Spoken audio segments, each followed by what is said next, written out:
यह कौन है कि आंधी और पानी भी उसकी आज्ञा मानते हैं।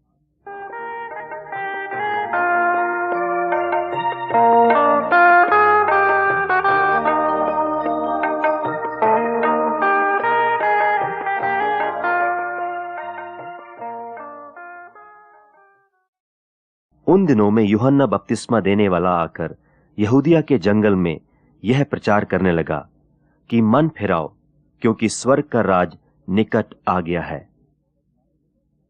तब यरूशलेम के और सारे यहूदिया के और यरदन के आसपास के सारे देश के लोग उसके पास निकल आए और अपने अपने पापों को मानकर यरदन नदी में उससे बपतिस्मा लिया। और यह प्रचार करता था कि मेरे बाद वह आने वाला है जो मुझसे शक्तिमान है, मैं इस योग्य नहीं कि झुककर उसके जूतों का बंद खोलूं। मैंने तो तुम्हें पानी से बपतिस्मा दिया है, पर वह तुम्हें पवित्र आत्मा से बपतिस्मा देगा। उन दिनों में यीशु ने गलील के नासरत से आकर यरदन में यूहन्ना से बपतिस्मा लिया, और जब वह पानी से निकलकर ऊपर आया तो तुरंत उसने आकाश को खुलते और आत्मा को कबूतर की नाई अपने ऊपर उतरते देखा, और यह आकाशवाणी हुई कि तू मेरा प्रिय पुत्र है, तुझसे मैं प्रसन्न हूं। जब यीशु आप उपदेश करने लगा तो लगभग 30 वर्ष की आयु का था, और जैसा समझा जाता था यूसुफ का पुत्र था, और वह एली का। यूहन्ना के पकड़वाए जाने के बाद यीशु ने गलील में आकर परमेश्वर के राज्य का सुसमाचार प्रचार किया और कहा, समय पूरा हुआ है और परमेश्वर का राज्य निकट आ गया है। मन फिराओ और सुसमाचार पर विश्वास करो। गलील की झील के किनारे किनारे जाते हुए उसने शमौन और उसके भाई अंद्रियास को झील में जाल डालते देखा, क्योंकि वे मछुए थे। और यीशु ने उनसे कहा, मेरे पीछे चले आओ, मैं तुमको मनुष्यों के मछुए बनाऊंगा। वे तुरंत जालों को छोड़कर उसके पीछे हो लिए, और कुछ आगे बढ़कर उसने जब्दी के पुत्र याकूब और उसके भाई यूहन्ना को नाव पर जालों को सुधारते देखा। उसने तुरंत उन्हें बुलाया, और वे अपने पिता जब्दी को मजदूरों के साथ नाव पर छोड़कर उसके पीछे चले गए। और वे कफरनहूम में आए, और वह तुरंत सब्त के दिन सभा के घर में जाकर उपदेश करने लगा। और लोग उसके उपदेश से चकित हुए, क्योंकि वह उन्हें शास्त्रियों की नाई नहीं परंतु अधिकारी की नाई उपदेश देता था। और उसी समय उनकी सभा के घर में एक मनुष्य था जिसमें एक अशुद्ध आत्मा थी। उसने चिल्लाकर कहा, हे यीशु नासरी, हमें तुझसे क्या काम? क्या तू हमें नाश करने आया है? मैं तुझे जानता हूं कि तू कौन है, परमेश्वर का पवित्र जन। यीशु ने उसे डांट कर कहा, चुप रह और उसमें से निकल जा। तब अशुद्ध आत्मा उसको मरोड़ करके और बड़े शब्द से चिल्लाकर उसमें से निकल गई। इस पर सब लोग आश्चर्य करते हुए आपस में वाद विवाद करने लगे कि यह क्या बात है, यह तो कोई नया उपदेश है। वह अधिकार के साथ अशुद्ध आत्माओं को भी आज्ञा देता है, और वे उसकी आज्ञा मानती हैं। सो उसका नाम तुरंत गलील के आसपास के सारे देश में हर जगह फैल गया। और वह तुरंत आराधनालय में से निकलकर याकूब और यूहन्ना के साथ शमौन और अंद्रियास के घर आया। और शमौन की सास ज्वर से पीड़ित थी, और उन्होंने तुरंत उसके विषय में उससे कहा। तब उसने पास जाकर उसका हाथ पकड़ के उसे उठाया, और उसका ज्वर उस पर से उतर गया, और वह उनकी सेवा टहल करने लगी। संध्या के समय जब सूर्य डूब गया तो लोग सब बीमारों को और उन्हें जिनमें दुष्टात्माएं थीं उसके पास लाए, और सारा नगर द्वार पर इकट्ठा हुआ।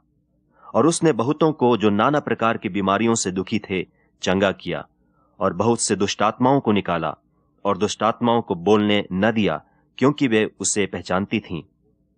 और भोर को दिन निकलने से बहुत पहले वह उठकर निकला और एक जंगली स्थान में गया और वहां प्रार्थना करने लगा।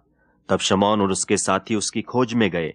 जब वह मिला तो उससे कहा कि सब लोग तुझे ढूंढ रहे हैं। उसने उनसे कहा, आओ हम और कहीं आसपास की बस्तियों में जाएं, कि मैं वहां भी प्रचार करूं, क्योंकि मैं इसीलिए निकला हूं। सो वह सारे गलील में उनकी सभाओं में जा जाकर प्रचार करता और दुष्ट आत्माओं को निकालता रहा। और एक कोढ़ी ने उसके पास आकर उससे विनती की और उसके सामने घुटने टेक कर उससे कहा, यदि तू चाहे तो मुझे शुद्ध कर सकता है। उसने उस पर तरस खाकर हाथ बढ़ाया और उसे छूकर कहा, मैं चाहता हूं, तू शुद्ध हो जा। और तुरंत उसका कोढ़ जाता रहा और वह शुद्ध हो गया।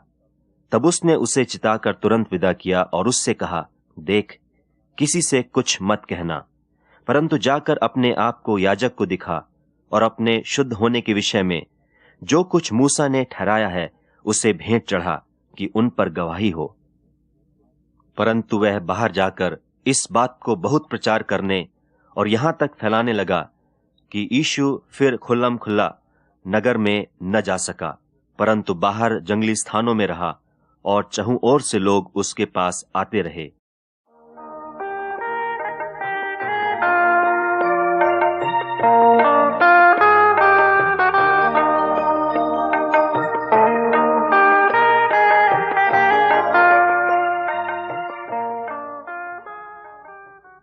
कई दिन के बाद वह फिर कफरनहूम में आया और सुना गया कि वह घर में है।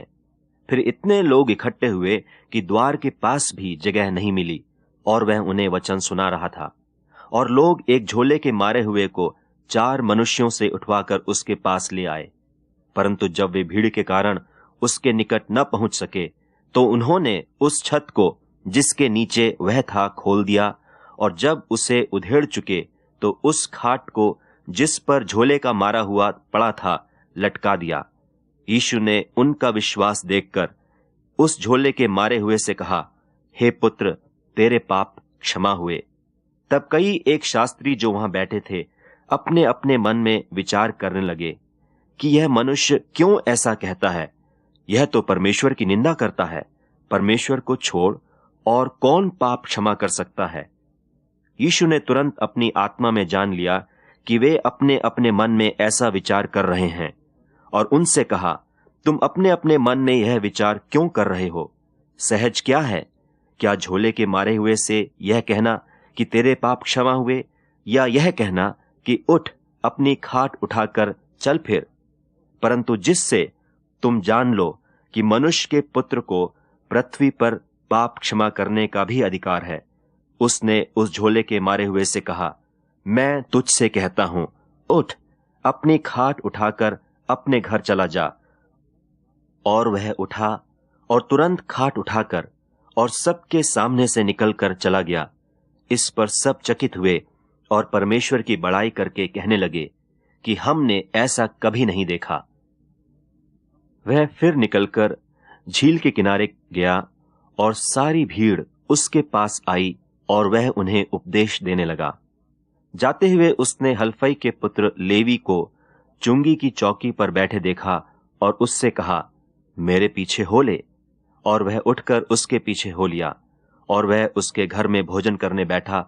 और बहुत से चुंगी लेने वाले और पापी यीशु और उसके चेलों के साथ भोजन करने बैठे, क्योंकि वे बहुत से थे और उसके पीछे हो लिए थे। और शास्त्रियों और फरीसियों ने यह देखकर कि वह तो पापियों और चुंगी लेने वालों के साथ भोजन कर रहा है, उसके चेलों से कहा, वह तो चुंगी लेने वालों और पापियों के साथ खाता पीता है। यीशु ने यह सुनकर उनसे कहा, भले चंगों को वैद्य की आवश्यकता नहीं, परंतु बीमारों को है।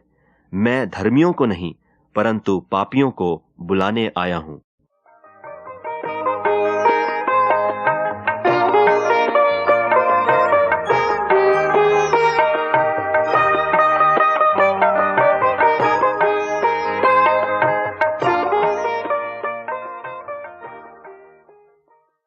और वह आराधनालय में फिर गया, और वहां एक मनुष्य था जिसका हाथ सूख गया था, और वे उस पर दोष लगाने के लिए उसकी घात में लगे हुए थे कि देखें वह सब्त के दिन में उसे चंगा करता है कि नहीं।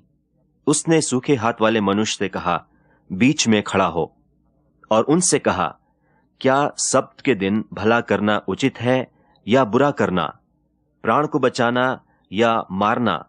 पर वे चुप रहे। और उसने उनके मन की कठोरता से उदास होकर उनको क्रोध से चारों ओर देखा और उस मनुष्य से कहा, अपना हाथ बढ़ा। उसने बढ़ाया और उसका हाथ अच्छा हो गया। तब फरीसी बाहर जाकर तुरंत हेरोदियों के साथ उसके विरोध में सम्मति करने लगे कि उसे किस प्रकार नाश करें।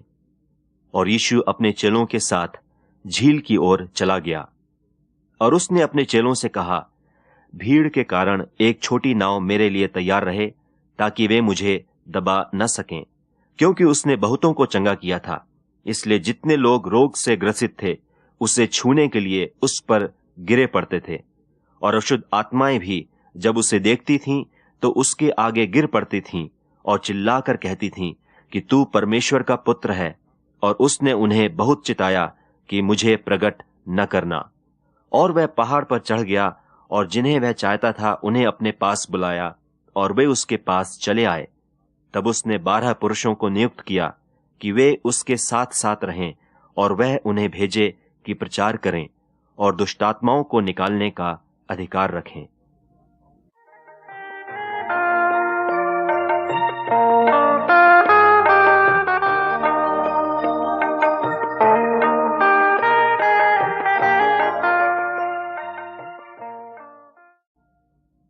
और वह नासरत में आया, जहां पाला पोसा गया था, और अपनी रीति के अनुसार सब्त के दिन आराधनालय में जाकर पढ़ने के लिए खड़ा हुआ। यशायाह भविष्यद्वक्ता की पुस्तक उसे दी गई, और उसने पुस्तक खोलकर वह जगह निकाली जहां यह लिखा था कि प्रभु का आत्मा मुझ पर है, इसलिए कि उसने कंगालों को सुसमाचार सुनाने के लिए मेरा अभिषेक किया है, और मुझे इसलिए भेजा है कि बंधुओं को छुटकारे का और अंधों को दृष्टि पाने का सुसमाचार प्रचार करूं, और कुचले हुओं को छुड़ाऊं, और प्रभु के प्रसन्न रहने के वर्ष का प्रचार करूं। तब उसने पुस्तक बंद करके सेवक की हाथ में दे दी, और वह बैठ गया, और आराधनालय के सब लोगों की आंख उस पर लगी थी। तब वह उनसे कहने लगा कि आज ही यह लेख तुम्हारे सामने पूरा हुआ है। इसके बाद वह नगर नगर और गांव गांव प्रचार करता हुआ और परमेश्वर के राज्य का सुसमाचार सुनाता हुआ फिरने लगा। और वे 12 उसके साथ थे, और कितनी स्त्रियां भी जो दुष्टात्माओं से और बीमारियों से छुड़ाई गई थीं। और वे यह हैं, मरियम जो मगदलीनी कहलाती थी, जिसमें से 7 दुष्टात्माएं निकली थीं, और हेरोदेस के भंडारी खोजा की पत्नी योअन्ना और सुसन्ना और बहुत सी और स्त्रियां, ये तो अपनी संपत्ति से उसकी सेवा करती थीं।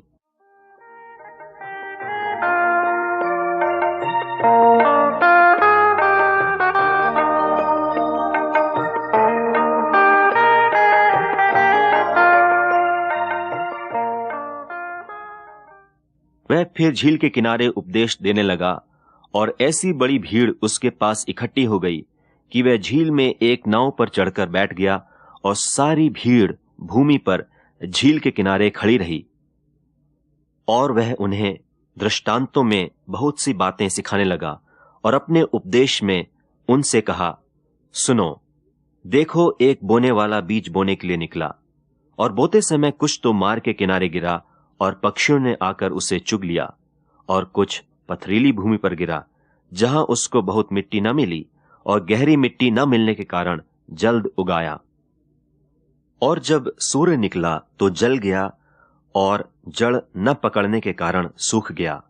और कुछ तो झाड़ियों में गिरा, और झाड़ियों ने बढ़कर उससे दबा लिया, और वह फल न लाया।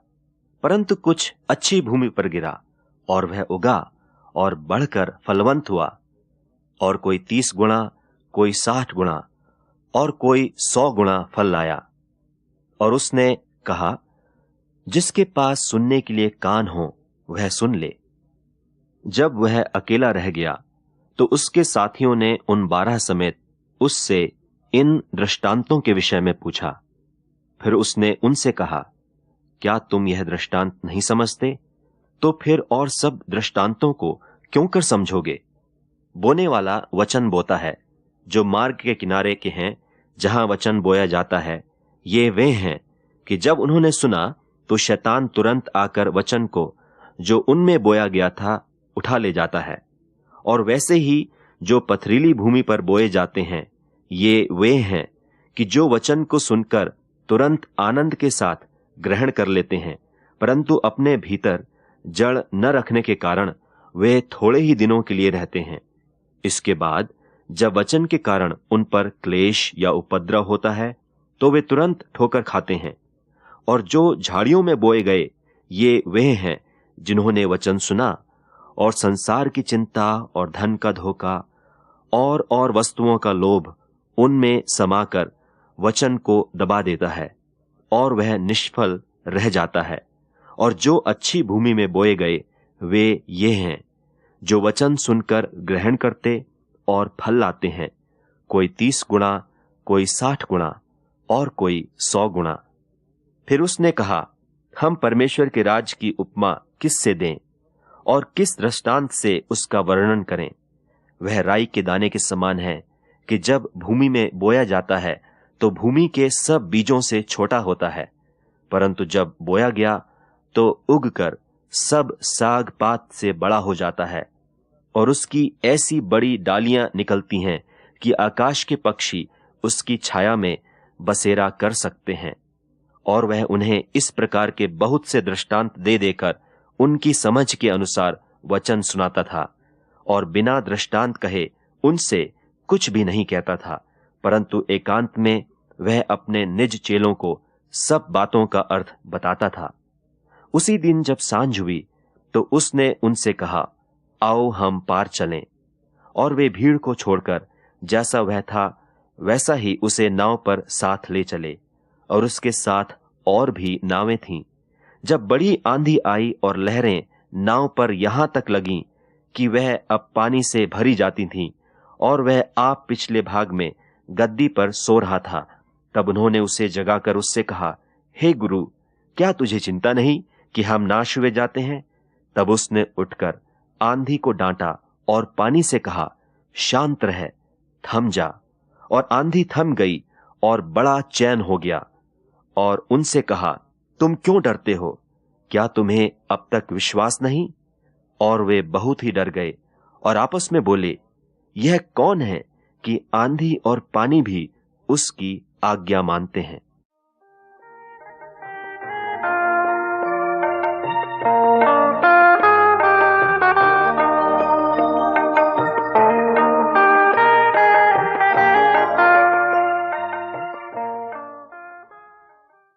जब यीशु फिर नाव से पार गया तो एक बड़ी भीड़ उसके पास इकट्ठी हो गई, और वह झील के किनारे था।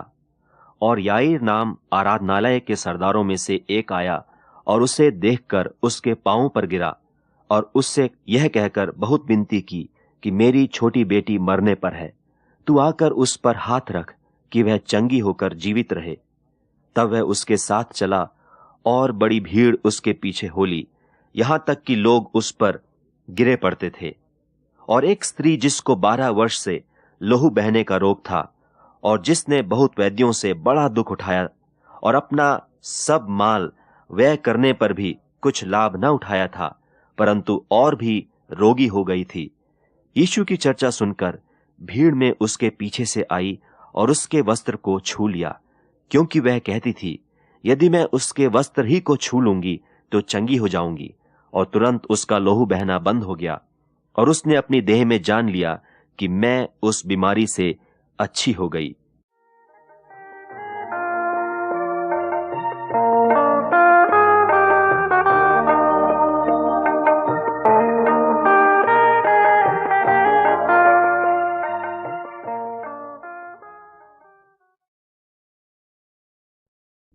यीशु ने तुरंत अपने में जान लिया कि मुझ में से सामर्थ निकली है, और भीड़ में पीछे फिरकर पूछा, मेरा वस्त्र किसने छुआ? उसके चेलों ने उससे कहा, तू देखता है कि भीड़ तुझ पर गिरी पड़ती है और तू कहता है कि किसने मुझे छुआ? तब उसने उसे देखने के लिए जिसने यह काम किया था चारों ओर दृष्टि की। तब वह स्त्री यह जानकर कि मेरी कैसी भलाई हुई है, डरती और कांपती हुई आई और उसके पांवों पर गिरकर उससे सब हाल सच सच कह दिया। उसने उससे कहा, पुत्री, तेरे विश्वास ने तुझे चंगा किया है, कुशल से जा और अपनी इस बीमारी से बची रह। वह यह कह ही रहा था कि आराधनालय के सरदार के घर से लोगों ने आकर कहा कि तेरी बेटी तो मर गई, अब गुरु को क्यों दुख देता है। जो बात वे कह रहे थे उसको यीशु ने अनसुनी करके आराधनालय के सरदार से कहा, मत डर, केवल विश्वास रख। और उसने पतरस और याकूब के भाई यूहन्ना को छोड़ और किसी को अपने साथ आने न दिया। और आराधनालय के सरदार के घर में पहुंचकर उसने लोगों को बहुत रोते और चिल्लाते देखा। तब उसने भीतर जाकर उससे कहा, तुम क्यों हल्ला मचाते और रोते हो? लड़की मरी नहीं परंतु सो रही है।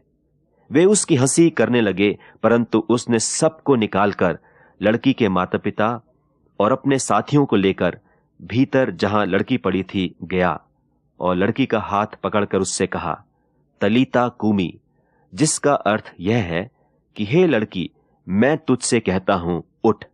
और लड़की तुरंत उठकर चलने फिरने लगी, क्योंकि वह 12 वर्ष की थी। और इस पर लोग बहुत चकित हो गए। फिर उसने उन्हें चिताकर आज्ञा दी कि यह बात कोई जानने न पाए, और कहा कि उसे कुछ खाने को दिया जाए। जब यीशु वहां से आगे बढ़ा तो 2 अंधे उसके पीछे यह पुकारते हुए चले कि हे दाऊद की संतान, हम पर दया कर। जब वह घर में पहुंचा तो वे अंधे उसके पास आए और यीशु ने उनसे कहा, क्या तुम्हें विश्वास है कि मैं यह कर सकता हूं? उन्होंने उससे कहा, हां प्रभु। तब उसने उनकी आंखें छूकर कहा, तुम्हारे विश्वास के अनुसार तुम्हारे लिए हो। और उनकी आंखें खुल गईं। और यीशु ने उन्हें चिताकर कहा, सावधान, कोई इस बात को न जाने। पर उन्होंने निकलकर सारे देश में उसका यश फैला दिया। जब वे बाहर जा रहे थे तो देखो, लोग एक गूंगे को जिसमें दुष्टात्मा थी उसके पास लाए। और जब दुष्टात्मा निकाल दी गई तो गूंगा बोलने लगा। और भीड़ ने अचंभा करके कहा कि इस्राएल में ऐसा कभी नहीं देखा गया। परंतु फरीसियों ने कहा, यह तो दुष्टात्माओं के सरदार की सहायता से दुष्टात्माओं को निकालता है। सब्त के दिन वह आराधनालय में उपदेश करने लगा और बहुत लोग सुनकर चकित हुए और कहने लगे, इसको ये बातें कहां से आ गईं? और यह कौन सा ज्ञान है जो उसको दिया गया है? और कैसे सामर्थ्य के काम इसके हाथों से प्रकट होते हैं? क्या यह वही बढ़ई नहीं जो मरियम का पुत्र और याकूब और योसेस और यहूदा और शमौन का भाई है? और क्या उसकी बहिनें यहां हमारे बीच में नहीं रहती? इसलिए उन्होंने उसके विषय में ठोकर खाई। यीशु ने उनसे कहा कि भविष्यद्वक्ता अपने देश और अपने कुटुंब और अपने घर को छोड़ और कहीं भी निरादर नहीं होता। और वह वहां कोई सामर्थ्य काम न कर सका, केवल थोड़े बीमारों पर हाथ रखकर उन्हें चंगा किया। और उसने उनके अविश्वास पर आश्चर्य किया और चारों ओर के गांवों में उपदेश करता फिरा। और वह 12 को अपने पास बुलाकर उन्हें 2-2 करके भेजने लगा और उन्हें अशुद्ध आत्माओं पर अधिकार दिया। और उसने उन्हें आज्ञा दी कि मार्ग के लिए लाठी छोड़ और कुछ न लो, न तो रोटी, न झोली, न पटकुए में पैसे, परंतु जूतियां पहनो और 2-2 कुर्ते न पहनो। और उसने उनसे कहा, जहां कहीं तुम किसी घर में उतरो तो जब तक वहां से विदा न हो तब तक उसी में ठहरे रहो। जिस स्थान के लोग तुम्हें ग्रहण न करें और तुम्हारी न सुने, वहां से चलते ही अपने तलवों की धूल झाड़ डालो कि उन पर गवाही हो। और उन्होंने जाकर प्रचार किया कि मन फिराओ, और बहुतेरे दुष्टात्माओं को निकाला और बहुत बीमारों पर तेल मलकर उन्हें चंगा किया।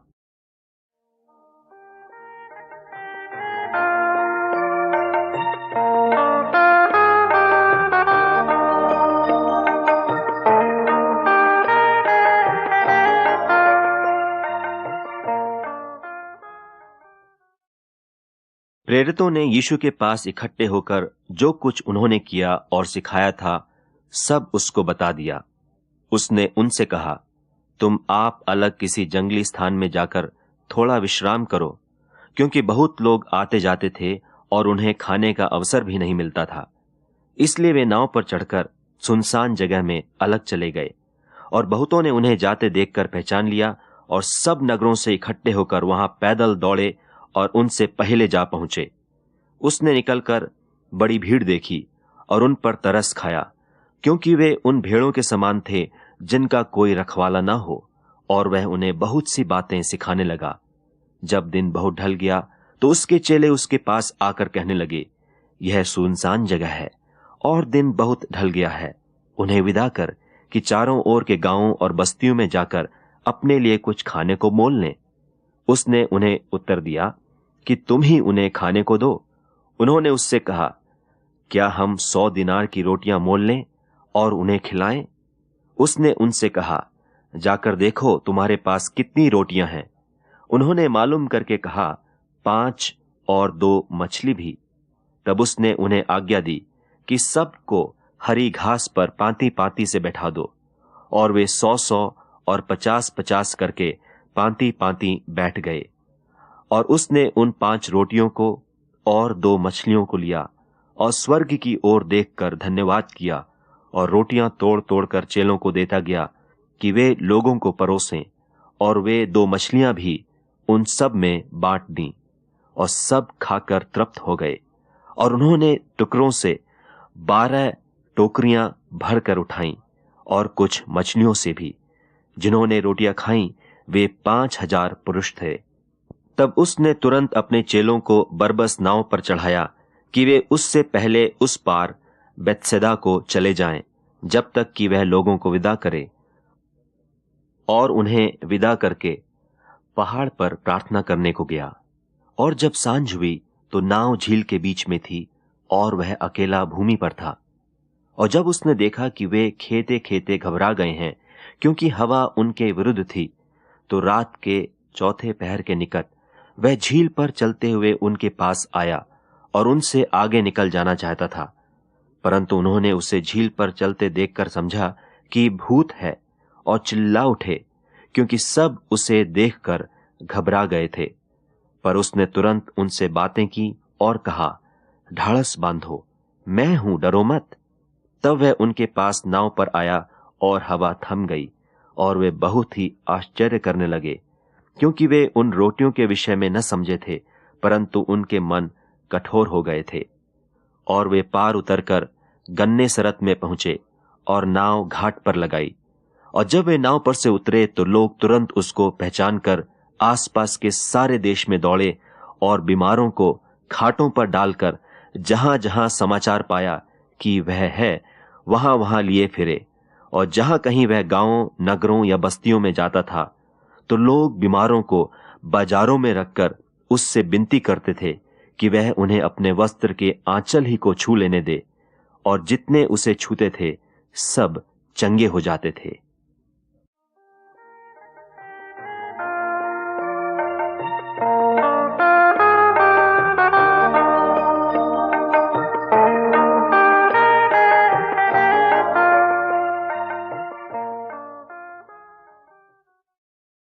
थोड़े दिन के बाद वह नाइन नाम के एक गांव को गया, और उसके चेले और बड़ी भीड़ उसके साथ जा रही थी।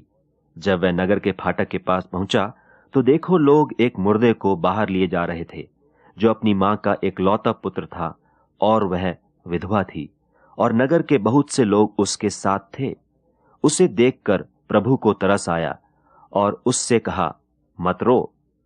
तब उसने पास आकर अर्थी को छुआ और उठाने वाले ठहर गए। तब उसने कहा, हे जवान, मैं तुझसे कहता हूं, उठ। तब वह मुर्दा उठ बैठा और बोलने लगा, और उसने उसे उसकी मां को सौंप दिया।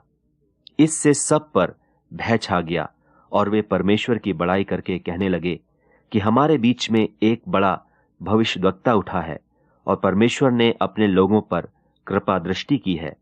और उसके विषय में यह बात सारे यहूदिया और आसपास के सारे देश में फैल गई।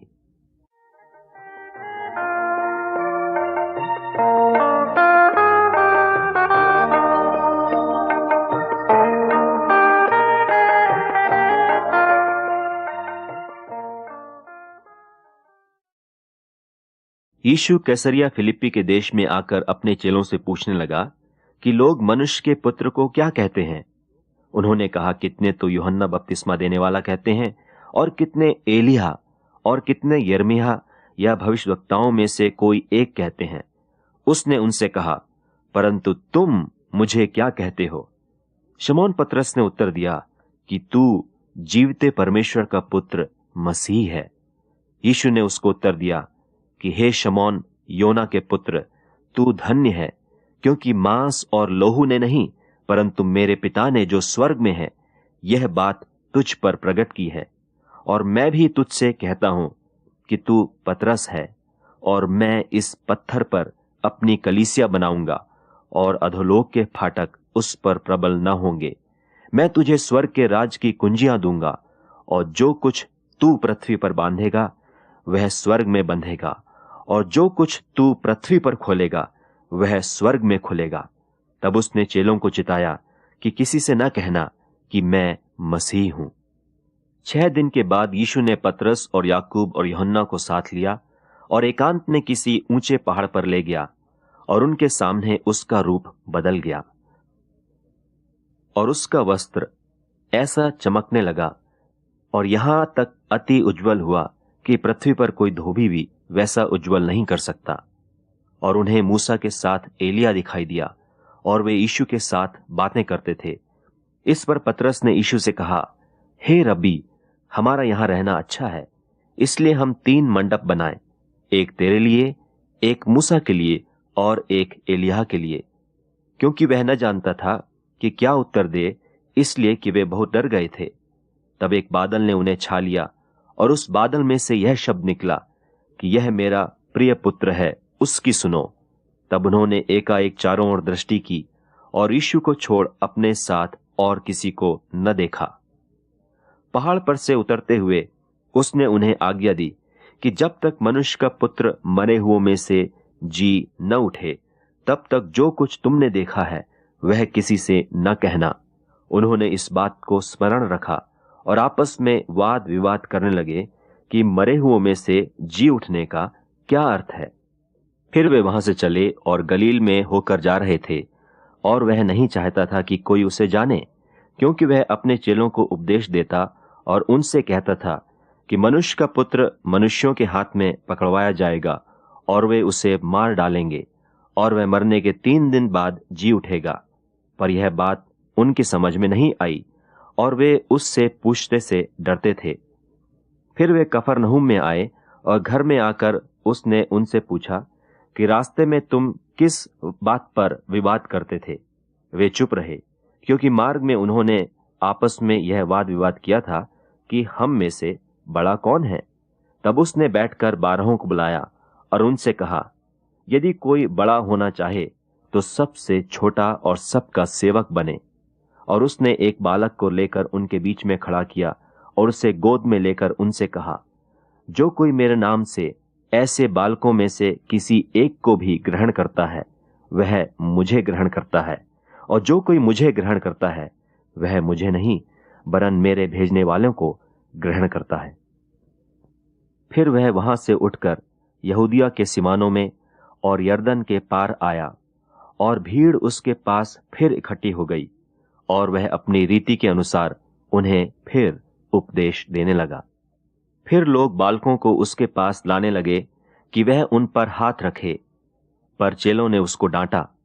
यीशु ने यह देख क्रुद्ध होकर उनसे कहा, बालकों को मेरे पास आने दो और उन्हें मना न करो, क्योंकि परमेश्वर का राज्य ऐसों ही का है। मैं तुमसे सच कहता हूं कि जो कोई परमेश्वर के राज्य को बालक की नाई ग्रहण न करे, वह उसमें कभी प्रवेश करने न पाएगा। और उसने उन्हें गोद में लिया और उन पर हाथ रखकर उन्हें आशीष दी।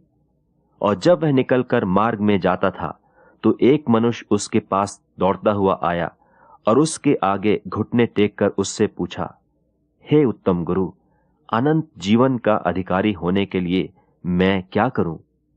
यीशु ने उससे कहा, तू मुझे उत्तम क्यों कहता है? कोई उत्तम नहीं, केवल एक, अर्थात परमेश्वर। तू आज्ञाओं को तो जानता है, हत्या न करना, व्यभिचार न करना, चोरी न करना, झूठी गवाही न देना, छल न करना, अपने पिता और अपनी माता का आदर करना। उसने उससे कहा, हे गुरु, इन सब को मैं लड़कपन से मानता आया हूं। यीशु ने उस पर दृष्टि करके उससे प्रेम किया और उससे कहा, तुझ में एक बात की घटी है। जा, जो कुछ तेरा है उसे बेचकर कंगालों को दे, और तुझे स्वर्ग में धन मिलेगा, और आकर मेरे पीछे हो ले। इस बात से उसके चेहरे पर उदासी छा गई और वह शोक करता हुआ चला गया, क्योंकि वह बहुत धनी था। और वे यरूशलेम को जाते हुए मार्ग में थे, और यीशु उनके आगे आगे जा रहा था। और वे अचंभा करने लगे, और जो उसके पीछे पीछे चलते थे डरने लगे। तब वह फिर उन 12 को लेकर उनसे वे बातें करने लगा जो उस पर आने वाली थीं, कि देखो, हम यरूशलेम को जाते हैं, और मनुष्य का पुत्र महायाजकों और शास्त्रियों के हाथ पकड़वाया जाएगा, और वे उसको घात के योग्य ठहराएंगे और अन्य जातियों के हाथ में सौंपेंगे, और वे उसको ठट्ठों में उड़ाएंगे और उस पर थूकेंगे और उसे कोड़े मारेंगे और उसे घात करेंगे, और 3 दिन के बाद वह जी उठेगा। जब वे मार्ग में चले जाते थे तो किसी ने उससे कहा, जहां जहां तू जाएगा मैं तेरे पीछे हो लूंगा। यीशु ने उससे कहा, लोमड़ियों के भट्ट और आकाश के पक्षियों के बसेरे होते हैं, पर मनुष्य के पुत्र को सिर धरने की भी जगह नहीं। उसने दूसरे से कहा, मेरे पीछे हो ले। उसने कहा, हे प्रभु, मुझे पहले जाने दे कि अपने पिता को गाड़ दूं। उसने उससे कहा, मरे हुओं को अपने मुर्दे गाड़ने दे, पर तू जाकर परमेश्वर के राज्य की कथा सुना। एक और ने भी कहा, हे प्रभु, मैं तेरे पीछे हो लूंगा, पर पहले मुझे जाने दे कि अपने घर के लोगों से विदा हो आऊं। यीशु ने उससे कहा, जो कोई अपना हाथ हल पर रखकर पीछे देखता है, वह परमेश्वर के राज्य के योग्य नहीं।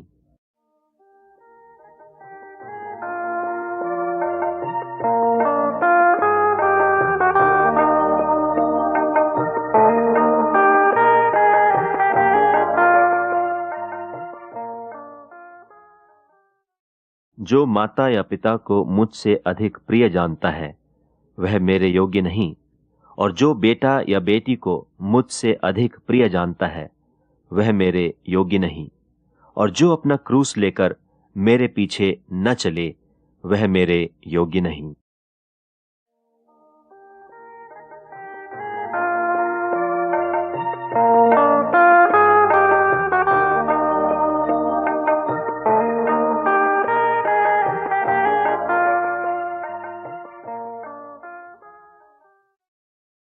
और देखो, एक व्यवस्थापक उठा और यह कहकर उसकी परीक्षा करने लगा कि हे गुरु, अनंत जीवन का वारिस होने के लिए मैं क्या करूं? उसने उससे कहा कि व्यवस्था में क्या लिखा है, तू कैसे पढ़ता है? उसने उत्तर दिया कि तू प्रभु अपने परमेश्वर से अपने सारे मन और अपने सारे प्राण और अपनी सारी शक्ति और अपनी सारी बुद्धि के साथ प्रेम रख, और अपने पड़ोसी से अपने समान प्रेम रख। उसने उससे कहा, तूने ठीक उत्तर दिया, यही कर तो तू जीवित रहेगा। परंतु उसने अपने तई धर्मी ठहरने की इच्छा से यीशु से पूछा, तो मेरा पड़ोसी कौन है?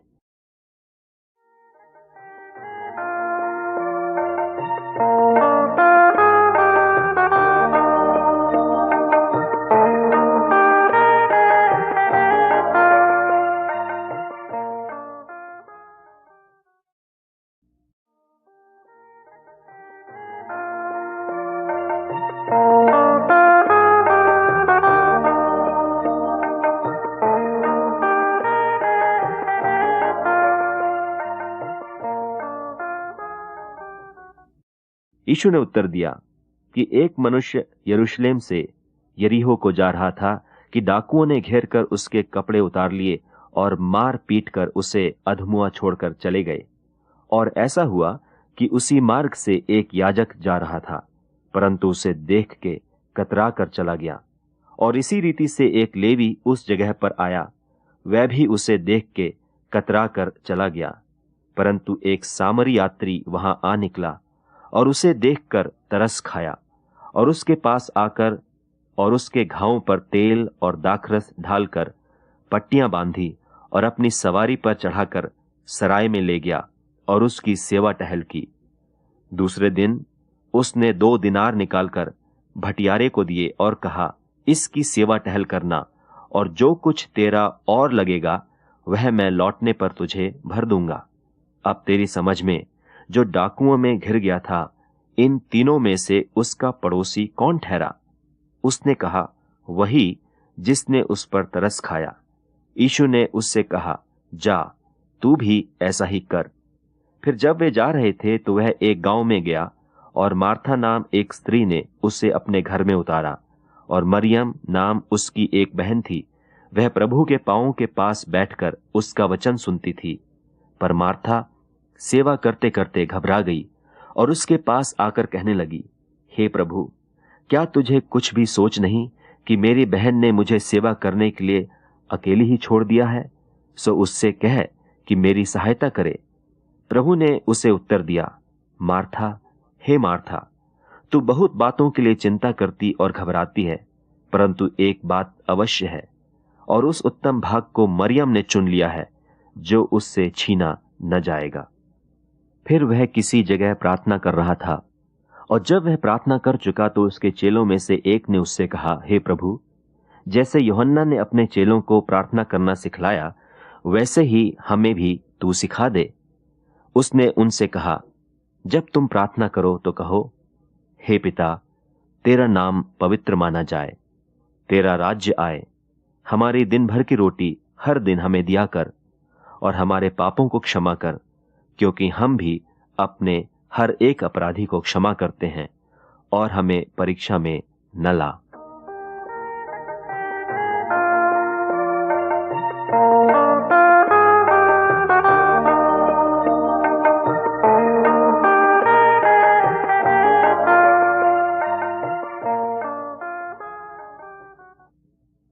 सब्त के दिन वह एक आराधनालय में उपदेश कर रहा था, और देखो, एक स्त्री थी जिसे 18 वर्ष से एक दुर्बल करने वाली दुष्टात्मा लगी थी, और वह कुबड़ी हो गई थी और किसी रीति से सीधी नहीं हो सकती थी। यीशु ने उसे देखकर बुलाया और कहा, हे नारी, तू अपनी दुर्बलता से छूट गई।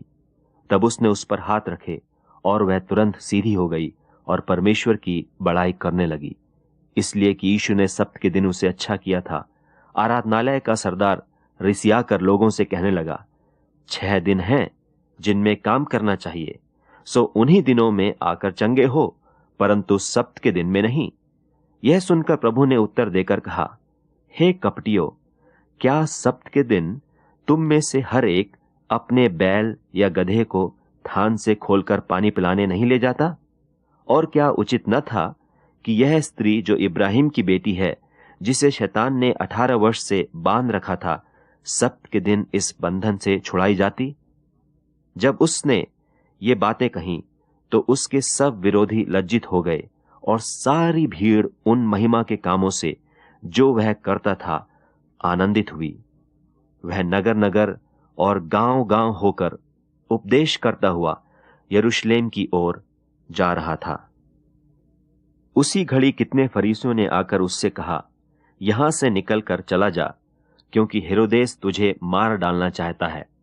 उसने उनसे कहा, जाकर उस लोमड़ी से कह दो कि देख, मैं आज और कल दुष्टात्माओं को निकालता और बीमारों को चंगा करता हूं, और तीसरे दिन पूरा करूंगा। तभी मुझे आज और कल और परसों चलना अवश्य है, क्योंकि हो नहीं सकता कि कोई भविष्यद्वक्ता यरूशलेम के बाहर मारा जाए।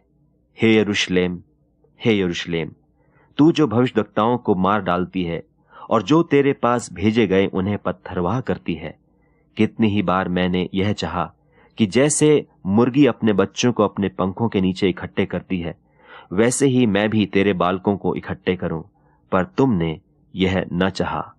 देखो, तुम्हारा घर तुम्हारे लिए उजाड़ छोड़ा जाता है, और मैं तुमसे कहता हूं, जब तक तुम न कहोगे कि धन्य है वह जो प्रभु के नाम से आता है, तब तक तुम मुझे फिर कभी न देखोगे। और जब बड़ी भीड़ उसके साथ जा रही थी, तो उसने पीछे फिरकर उनसे कहा, यदि कोई मेरे पास आए और अपने पिता और माता और पत्नी और लड़के बालों और भाइयों और बहनों वरन अपने प्राण को भी अप्रिय न जाने, तो वह मेरा चेला नहीं हो सकता। और जो कोई अपना क्रूस न उठाए और मेरे पीछे न आए, वह भी मेरा चेला नहीं हो सकता।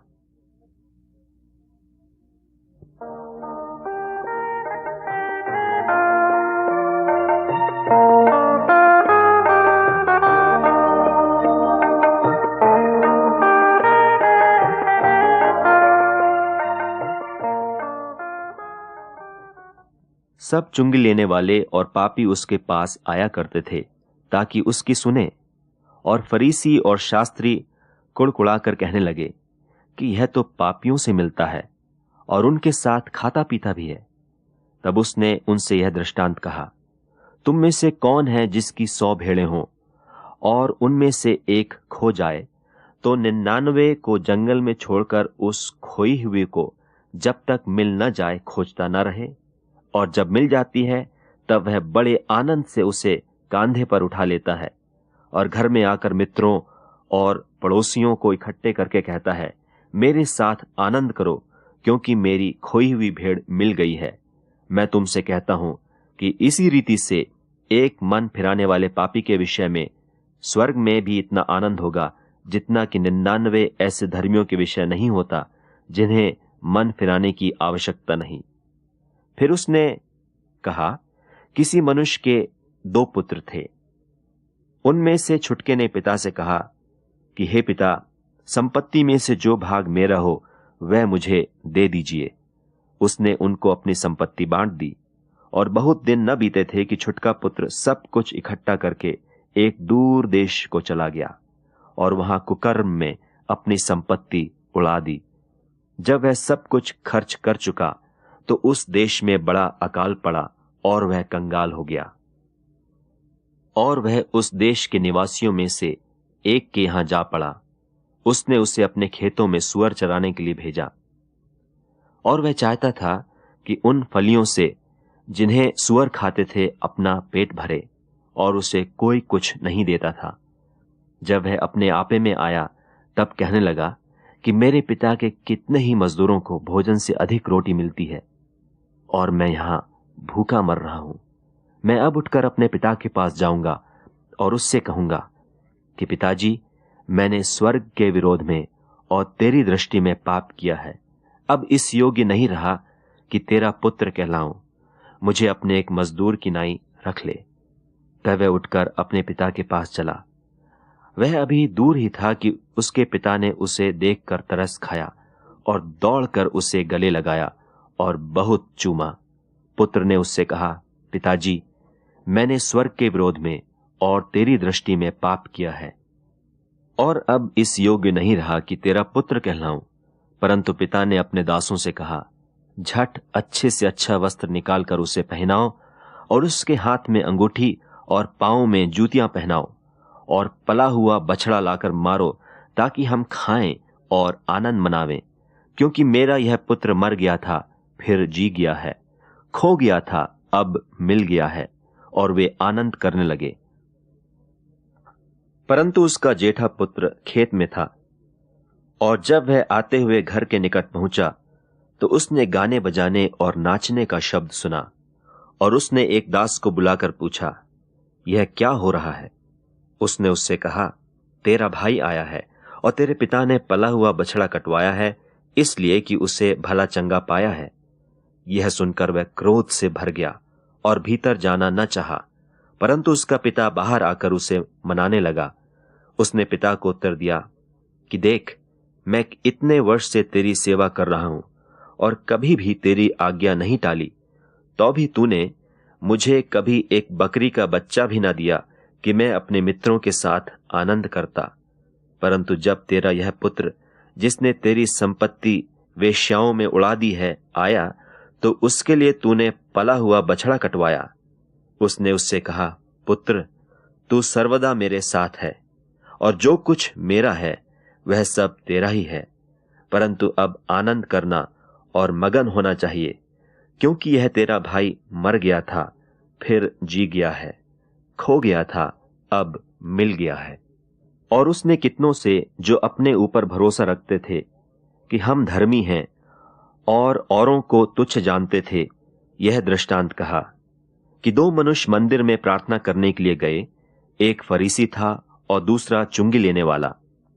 फरीसी खड़ा होकर अपने मन में यूं प्रार्थना करने लगा कि हे परमेश्वर, मैं तेरा धन्यवाद करता हूं कि मैं और मनुष्यों की नाई अंधेर करने वाला, अन्यायी और व्यभिचारी नहीं, और न इस चुंगी लेने वाले के समान हूं। मैं सप्ताह में 2 बार उपवास करता हूं। मैं अपनी सब कमाई का 10वां अंश भी देता हूं। परंतु चुंगी लेने वाले ने दूर खड़े होकर स्वर्ग की ओर आंखें उठाना भी ना चाहा, वरन अपनी छाती पीट पीट कर कहा, हे परमेश्वर, मुझ पापी पर दया कर। मैं तुझसे कहता हूं कि वह दूसरा नहीं, परंतु यही मनुष्य धर्मी ठहराया जाकर अपने घर गया, क्योंकि जो कोई अपने आप को बड़ा बनाएगा वह छोटा किया जाएगा, और जो कोई अपने आप को छोटा बनाएगा वह बड़ा किया जाएगा।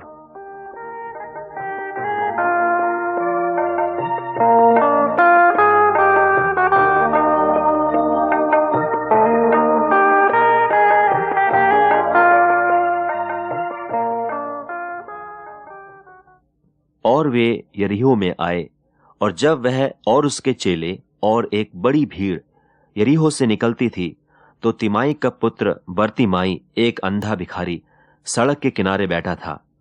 वह यह सुनकर कि यीशु नासरी है, पुकार पुकार कर कहने लगा कि हे दाऊद की संतान यीशु, मुझ पर दया कर।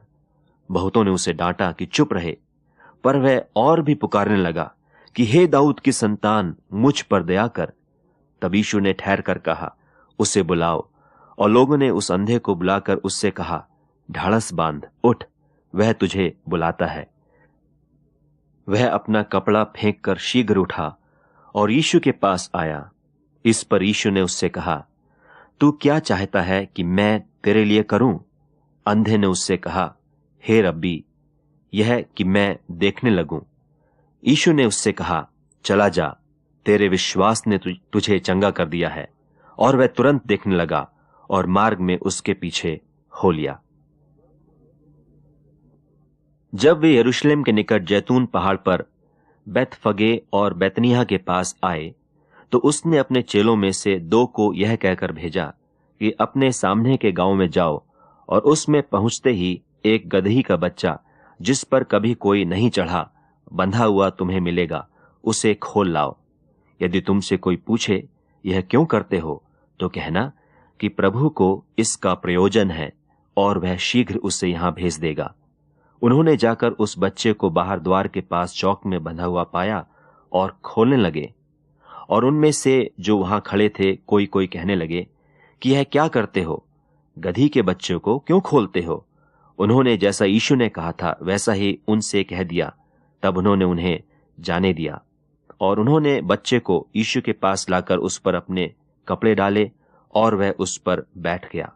और बहुतों ने अपने कपड़े मार्ग में बिछाए, और औरों ने खेतों में से डालियां काट काट कर फैला दी। और जो उसके आगे आगे जाते और पीछे पीछे चले आते थे, पुकार पुकार कर कहते जाते थे कि होशाना, धन्य है वह जो प्रभु के नाम से आता है, हमारे पिता दाऊद का राज्य जो आ रहा है, धन्य है, आकाश में होशाना। तब भीड़ में से कितने फरीसी उससे कहने लगे, हे गुरु, अपने चेलों को डांट। उसने उत्तर दिया कि मैं तुमसे कहता हूं, यदि ये चुप रहें तो पत्थर चिल्ला उठेंगे। जब वह निकट आया तो नगर को देखकर उस पर रोया और कहा, क्या ही भला होता कि तू ही इसी दिन में कुशल की बातें जानता, परंतु अब वे तेरी आंखों से छिप गई हैं।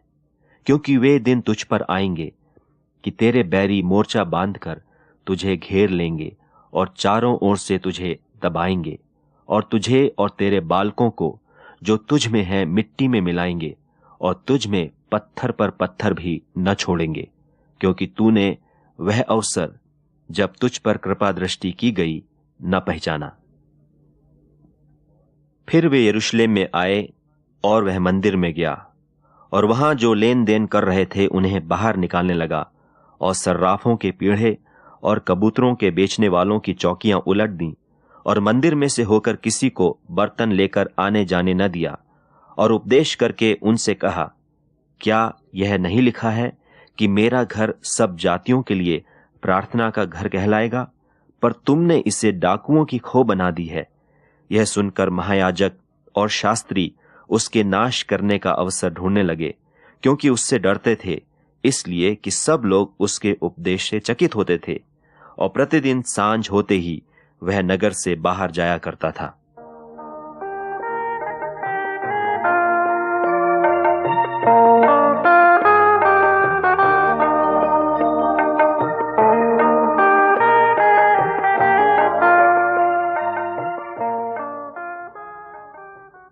वे फिर यरूशलेम में आए, और जब वह मंदिर में टहल रहा था तो महायाजक और शास्त्री और पुरनिये उसके पास आकर पूछने लगे कि तू ये काम किस अधिकार से करता है, और यह अधिकार तुझे किसने दिया है कि तू ये काम करे?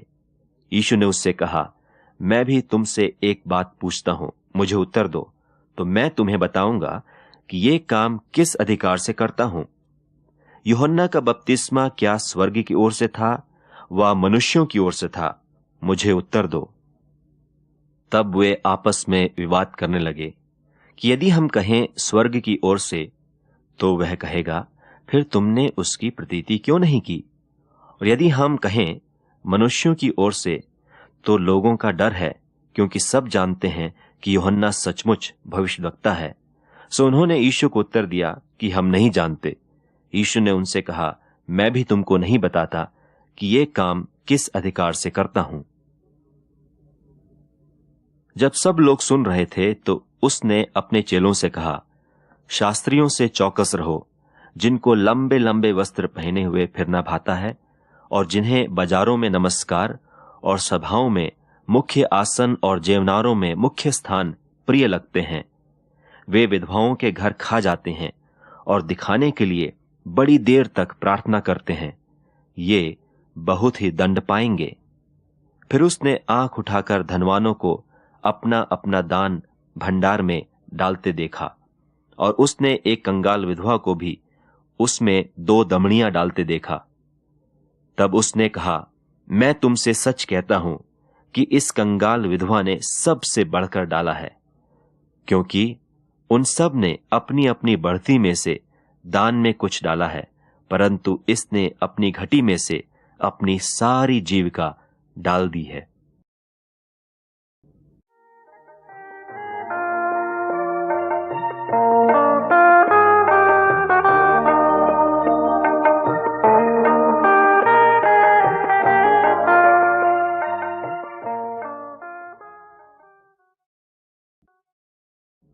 जब यीशु मंदिर से निकलकर जा रहा था तो उसके चेले उसको मंदिर की रचना दिखाने के लिए उसके पास आए। उसने उनसे कहा, क्या तुम यह सब नहीं देखते? मैं तुमसे सच कहता हूं, यहां पत्थर पर पत्थर भी न छूटेगा जो ढाया न जाएगा। और जब वह जैतून पहाड़ पर बैठा तो चेलों ने अलग उसके पास आकर कहा, हमसे कह कि ये बातें कब होंगी, और तेरे आने का और जगत के अंत का क्या चिन्ह होगा? यीशु ने उनको उत्तर दिया, सावधान रहो, कोई तुम्हें न भरमाने पाए, क्योंकि बहुत से ऐसे होंगे जो मेरे नाम से आकर कहेंगे कि मैं मसीह हूं, और बहुतों को भरमाएंगे। तुम लड़ाइयों की चर्चा सुनोगे। देखो, घबरा न जाना, क्योंकि इनका होना अवश्य है, परंतु उस समय अंत ना होगा। क्योंकि जाति पर जाति और राज्य पर राज्य चढ़ाई करेगा, और जगह जगह अकाल पड़ेंगे और भूइंडोल होंगे। ये सब बातें पीड़ाओं का आरंभ होंगी। तब वे क्लेश दिलाने के लिए तुम्हें पकड़वाएंगे और तुम्हें मार डालेंगे, और मेरे नाम के कारण सब जातियों के लोग तुमसे बैर रखेंगे। तब बहुतेरे ठोकर खाएंगे और एक दूसरे को पकड़वाएंगे और एक दूसरे से बैर रखेंगे, और बहुत से झूठे भविष्यद्वक्ता उठ खड़े होंगे और बहुतों को भरमाएंगे, और अधर्म के बढ़ने से बहुतों का प्रेम ठंडा हो जाएगा। परंतु जो अंत तक धीरज धरे रहेगा उसी का उद्धार होगा। और राज्य का यह सुसमाचार सारे जगत में प्रचार किया जाएगा कि सब जातियों पर गवाही हो, तब अंत आ जाएगा।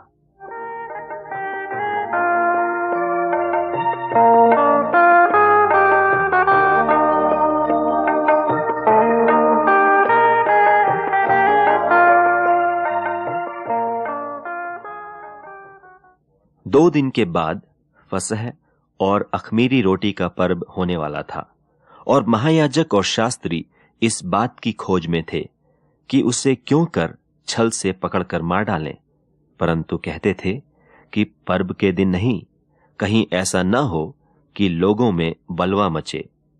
तब यहूदा इस्करियोती, जो 12 में से एक था, महायाजकों के पास गया कि उसे उनके हाथ पकड़वा दे।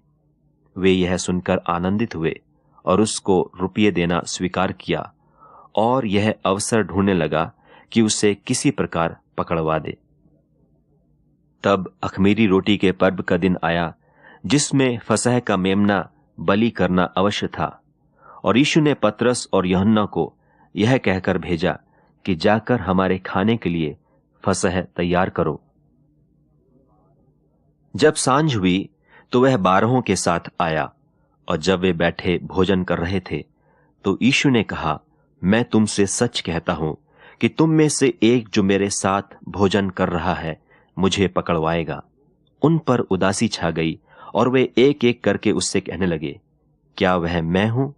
उसने उनसे कहा, वह 12 में से एक है जो मेरे साथ थाली में हाथ डालता है, क्योंकि मनुष्य का पुत्र तो जैसा उसके विषय में लिखा है जाता ही है, परंतु उस मनुष्य पर हाय जिसके द्वारा मनुष्य का पुत्र पकड़वाया जाता है। यदि उस मनुष्य का जन्म ही न होता तो उसके लिए भला होता। और जब वे खा ही रहे थे तो उसने रोटी ली और आशीष मांगकर तोड़ी और उन्हें दी और कहा, लो, यह मेरी देह है। फिर उसने कटोरा लेकर धन्यवाद दिया और उन्हें दिया, और उन सब ने उसमें से पिया। और उसने उनसे कहा, यह वाचा का मेरा वह लहू है जो बहुतों के लिए बहाया जाता है। हे बालकों, मैं और थोड़ी देर तुम्हारे पास हूं। मैं तुम्हें एक नई आज्ञा देता हूं कि एक दूसरे से प्रेम रखो। जैसा मैंने तुमसे प्रेम रखा है वैसा ही तुम भी एक दूसरे से प्रेम रखो। यदि आपस में प्रेम रखोगे तो इसी से सब जानेंगे कि तुम मेरे चेले हो। फिर वे भजन गाकर बाहर जैतून के पहाड़ पर गए। उस जगह पहुंचकर उसने उनसे कहा, प्रार्थना करो कि तुम परीक्षा में न पड़ो। और वह आप उनसे अलग एक ढेला फेंकने के ठप्पे पर गया और घुटने टेक कर प्रार्थना करने लगा कि हे पिता, यदि तू चाहे तो इस कटोरे को मेरे पास से हटा ले, तो भी मेरे नहीं परंतु तेरी ही इच्छा पूरी हो। तब स्वर्ग से एक दूत उसको दिखाई दिया जो उसे सामर्थ देता था, और वह अत्यंत संकट में व्याकुल होकर और भी हृदय वेदना से प्रार्थना करने लगा, और उसका पसीना मानो लोहू की बड़ी बड़ी बूंदों की नाई भूमि पर गिर रहा था। तब वह प्रार्थना से उठा और अपने चेलों के पास आकर उन्हें उदासी के मारे सोता पाया, और उनसे कहा, क्यों सोते हो? उठो, प्रार्थना करो कि परीक्षा में न पड़ो। वह यह कह ही रहा था कि देखो, एक भीड़ आई, और उन 12 में से एक, जिसका नाम यहूदा था, उनके आगे आगे आ रहा था। वह यीशु के पास आया कि उसका चूमा ले। यीशु ने उससे कहा, हे यहूदा, क्या तू चूमा लेकर मनुष्य के पुत्र को पकड़वाता है? फिर वे उसे पकड़कर ले चले। महायाजक और सारी महासभा यीशु के मार डालने के लिए उसके विरोध में गवाही की खोज में थे, पर न मिली, क्योंकि बहुतेरे उसके विरोध में झूठी गवाही दे रहे थे, पर उनकी गवाही एक सी न थी। तब कितनों ने उठकर उस पर यह झूठी गवाही दी कि हमने इससे यह कहते सुना है कि मैं इस हाथ के बनाए हुए मंदिर को ढा दूंगा और 3 दिन में दूसरा बनाऊंगा जो हाथ से न बना हो। इस पर भी उनकी गवाही एक सी न निकली। तब महायाजक ने बीच में खड़े होकर यीशु से पूछा कि तू कोई उत्तर नहीं देता? ये लोग तेरे विरोध में क्या गवाही देते हैं? परंतु वह मौन साधे रहा और कुछ उत्तर न दिया। महायाजक ने उससे फिर पूछा, क्या तू उस परम धन्य का पुत्र मसीह है? यीशु ने कहा, हाँ, मैं हूं। और तुम मनुष्य के पुत्र को सर्वशक्तिमान की दाहिनी ओर बैठे और आकाश के बादलों के साथ आते देखोगे। तब महायाजक ने अपने वस्त्र फाड़कर कहा, अब हमें गवाहों का और क्या प्रयोजन है? तुमने यह निंदा सुनी, तुम्हारी क्या राय है? उन सब ने कहा, यह वध के योग्य है। तब कोई तो उस पर थूकने और कोई उसका मुंह ढांपने और उससे घूंसे मारने और उससे कहने लगे कि भविष्यवाणी कर, और प्यादों ने उसे लेकर थप्पड़ मारे। पिलातुस ने महायाजकों और सरदारों और लोगों को बुलाकर उनसे कहा, तुम इस मनुष्य को लोगों का बहकाने वाला ठहराकर मेरे पास लाए हो, और देखो, मैंने तुम्हारे सामने उसकी जांच की, पर जिन बातों का तुम उस पर दोष लगाते हो, उन बातों के विषय में मैंने उसमें कुछ भी दोष नहीं पाया है। इसलिए मैं उसे पिटवाकर छोड़ देता हूं। तब सब मिलकर चिल्ला उठे कि इसका काम तमाम कर और हमारे लिए बरअब्बा को छोड़ दे। यही किसी बलवे के कारण जो नगर में हुआ था और हत्या के कारण बंदी गृह में डाला गया था। पर पिलातुस ने यीशु को छोड़ने की इच्छा से लोगों को फिर समझाया, परंतु उन्होंने चिल्लाकर कहा कि उससे क्रूस पर चढ़ा, क्रूस पर। उसने तीसरी बार उनसे कहा, क्यों? उसने कौन सी बुराई की है? मैंने उसमें मृत्यु के दंड के योग्य कोई बात नहीं पाई, इसलिए मैं उसे पिटवाकर छोड़ देता हूं। परंतु वे चिल्ला चिल्लाकर पीछे पड़ गए कि वह क्रूस पर चढ़ाया जाए, और उनका चिल्लाना प्रबल हुआ। सो पिलातुस ने आज्ञा दी कि उनकी विनती के अनुसार किया जाए, और उसने उस मनुष्य को जो बलवे और हत्या के कारण बंदी गृह में डाला गया था और जिसे वे मांगते थे, छोड़ दिया, और यीशु को उनकी इच्छा के अनुसार सौंप दिया। तब हाकिम के सिपाहियों ने यीशु को किले में ले जाकर सारी पलटन उसके चहुं ओर इकट्ठी की, और उसके कपड़े उतारकर उसे किरमिजी बागा पहनाया, और कांटों का मुकुट गूंथ कर उसके सिर पर रखा, और उसके दाहिने हाथ में सरकंडा दिया, और उसके आगे घुटने टेक कर उसे ठट्टे में उड़ाने लगे कि हे यहूदियों के राजा, नमस्कार। और उस पर थूका, और वही सरकंडा लेकर उसके सिर पर मारने लगे। जब वे उसका ठट्टा कर चुके, तो वह बागा उस पर से उतारकर फिर उसी के कपड़े उसे पहनाए और क्रूस पर चढ़ाने के लिए ले चले। और पहर दिन चढ़ा था जब उन्होंने उसको क्रूस पर चढ़ाया, और उसका दोष पत्र लिखकर उसके ऊपर लगा दिया कि यहूदियों का राजा। और उन्होंने उसके साथ 2 डाकू, एक उसकी दाहिनी ओर और एक उसकी बाईं ओर क्रूस पर चढ़ाए। तब धर्मशास्त्र का वह वचन कि वह अपराधियों के संग गिना गया पूरा हुआ, और मार्ग में जाने वाले सिर हिला हिला कर और यह कहकर उसकी निंदा करते थे कि वाह, मंदिर के ढालने वाले और 3 दिन में बनाने वाले, क्रूस पर से उतरकर अपने आप को बचा ले। इसी रीति से महायाजक भी शास्त्रियों समेत आपस में ठट्ठे से कहते थे कि इसने औरों को बचाया और अपने आप को नहीं बचा सकता। इस्राएल का राजा मसीह अब क्रूस पर से उतर आए कि हम देखकर विश्वास करें। जो कुकर्मी लटकाए गए थे, उनमें से एक ने उसकी निंदा करके कहा, क्या तू मसीह नहीं? तो फिर अपने आप को और हमें बचा। इस पर दूसरे ने उसे डांट कर कहा, क्या तू परमेश्वर से भी नहीं डरता?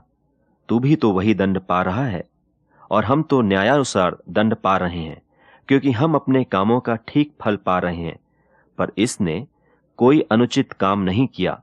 तब उसने कहा, हे यीशु, जब तू अपने राज्य में आए तो मेरी सुधि लेना। उसने उससे कहा, मैं तुझसे सच कहता हूं कि आज ही तू मेरे साथ स्वर्गलोक में होगा। और लगभग 2 पहर से तीसरे पहर तक सारे देश में अंधियारा छाया रहा, और सूर्य का उजियाला जाता रहा, और मंदिर का पर्दा बीच से फट गया। और यीशु ने बड़े शब्द से पुकार कर कहा, हे पिता, मैं अपनी आत्मा तेरे हाथों में सौंपता हूं। और यह कहकर प्राण छोड़ दिए। सूबेदार ने जो कुछ हुआ था देखकर परमेश्वर की बड़ाई की और कहा, निश्चय यह मनुष्य धर्मी था। और भीड़ जो यह देखने को इकट्ठी हुई थी, इस घटना को देखकर छाती पीटती हुई लौट गई, और उसके सब जान पहचान और जो स्त्रियां गलील से उसके साथ आई थीं, दूर खड़ी हुई यह सब देख रही थीं। जब सांझ हुई तो यूसुफ नाम अरमतियाह का एक धनी मनुष्य, जो आप ही यीशु का चेला था, आया। उसने पिलातुस के पास जाकर यीशु की लोथ मांगी। इस पर पिलातुस ने दे देने की आज्ञा दी। यूसुफ ने लोथ को लेकर उसे उज्ज्वल चादर में लपेटा और उसे अपनी नई कब्र में रखा, जो उसने चट्टान में खुदवाई थी, और कब्र के द्वार पर बड़ा पत्थर लुढ़काकर चला गया। और मरियम मगदलीनी और दूसरी मरियम वहां कब्र के सामने बैठी थीं।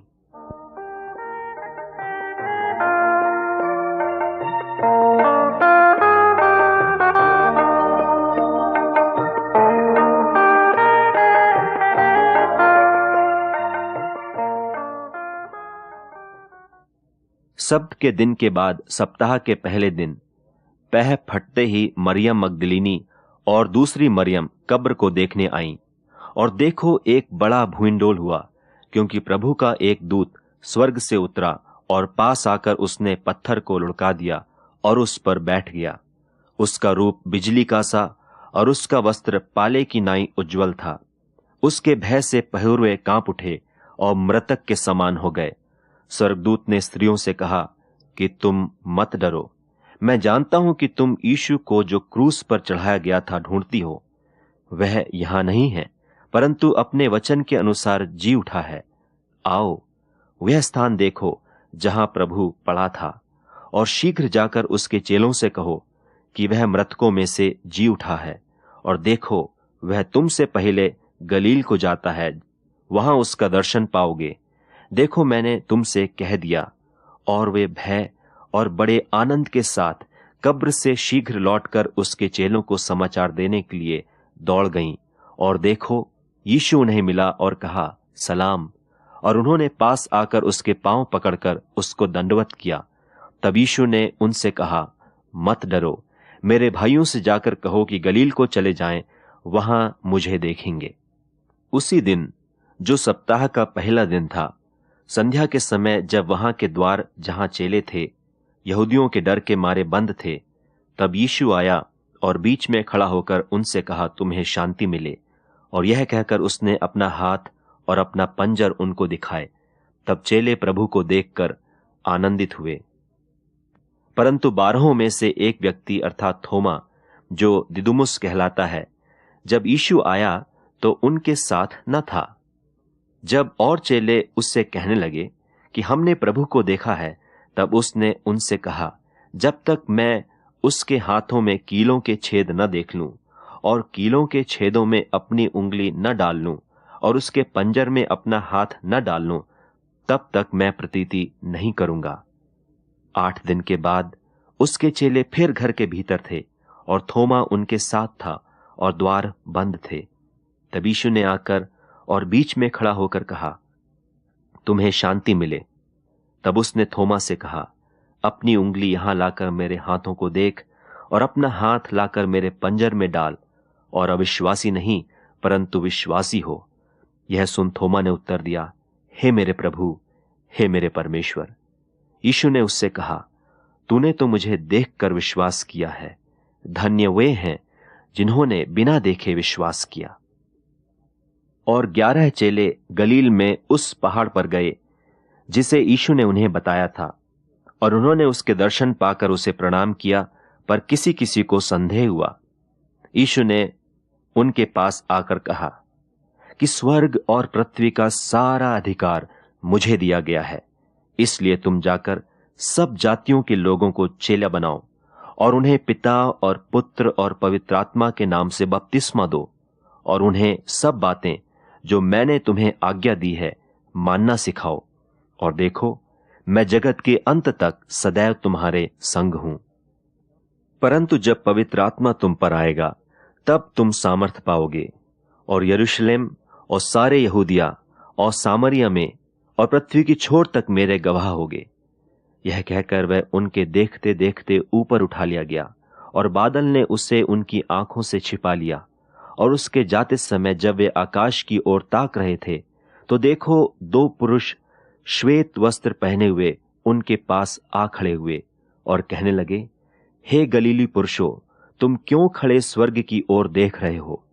यही यीशु जो तुम्हारे पास से स्वर्ग पर उठा लिया गया है, जिस रीति से तुमने उसे स्वर्ग को जाते देखा है, उसी रीति से वह फिर आएगा।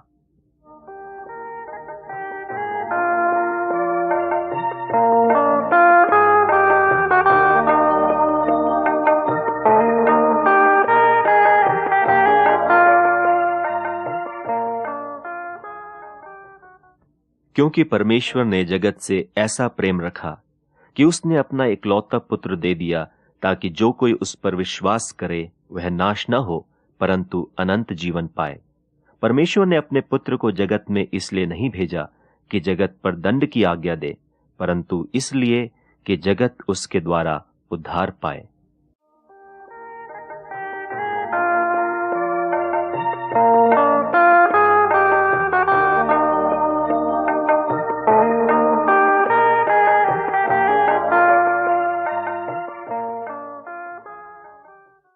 कि यदि तू अपने मुंह से यीशु को प्रभु जानकर अंगीकार करे और अपने मन से विश्वास करे कि परमेश्वर ने उसे मरे हुओं में से जिलाया, तो तू निश्चय उद्धार पाएगा। क्योंकि धार्मिकता के लिए मन से विश्वास किया जाता है और उद्धार के लिए मुंह से अंगीकार किया जाता है।